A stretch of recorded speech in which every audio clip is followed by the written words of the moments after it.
முதல் வாசகம். நன்மை செய்யும் அனைவருக்குமே பெருமையும் மாண்பும் அமைதியும் கிடைக்கும். திருத்தூதர் பவுல் ரோமியருக்கு எழுதிய திருமுகத்திலிருந்து வாசகம். அதிகாரம் 2 இறைவசனங்கள் 1 முதல் 11 முடிய.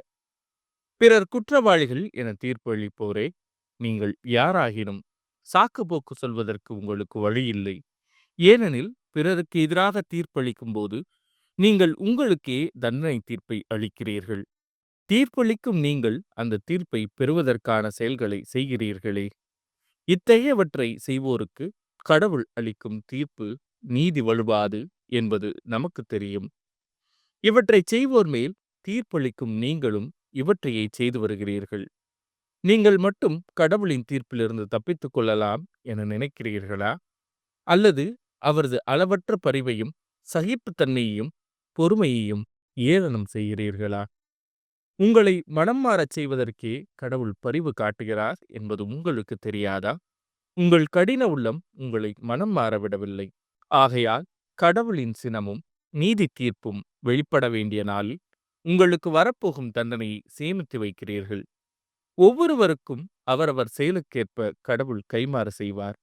மன உறுதியோடு நற்செயல் புரிந்து மாட்சி, மாண்பு, அழியாமை ஆகியவற்றை நாடுவோருக்கு அவர் நிலை வாழ்வை வழங்குவார்.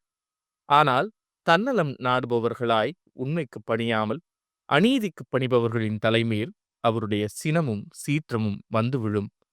முதலில் யூதருக்கும் பிறகு கிரேக்கருக்கும், அதாவது தீமை செய்யும் எல்லா மனிதருக்குமே வேதனையும் நெருக்கடியும் உண்டாகும். அவ்வாறே முதலில் யூதருக்கும் அடுத்து கிரேக்கருக்கும், அதாவது நன்மை செய்யும் அனைவருக்குமே பெருமையும் மாண்பும் அமைதியும் கிடைக்கும். ஏனெனில் கடவுள் ஆள் பார்த்து செயல்படுவதில்லை. இது ஆண்டவரின் அருள்வாக்கு. இறைவா உமக்கு நன்றி.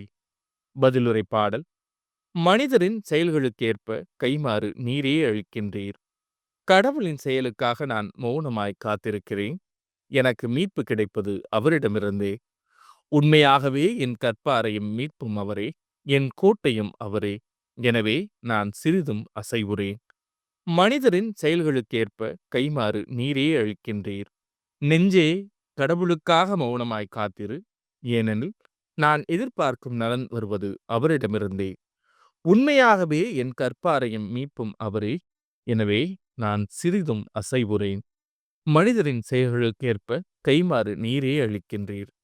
மக்களே, எக்காலத்திலும் அவரையே நம்புங்கள்.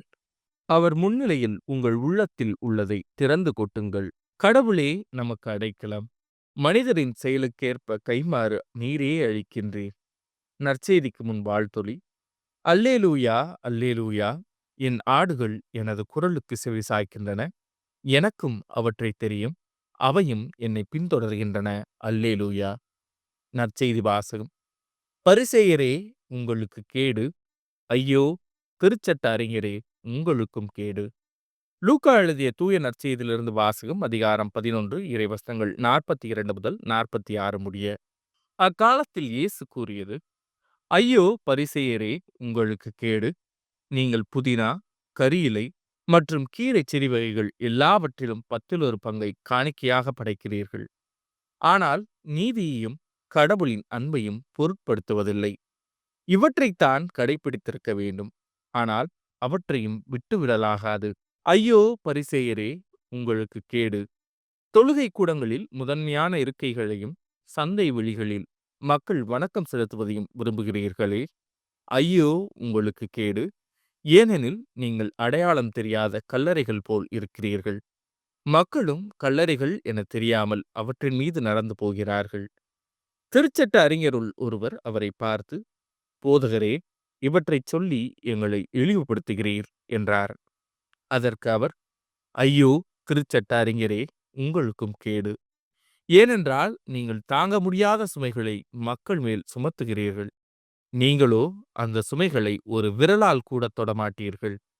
இது ஆண்டவரின் அருள்வாக்கு. கிறிஸ்துவே உமக்கு புகழ்.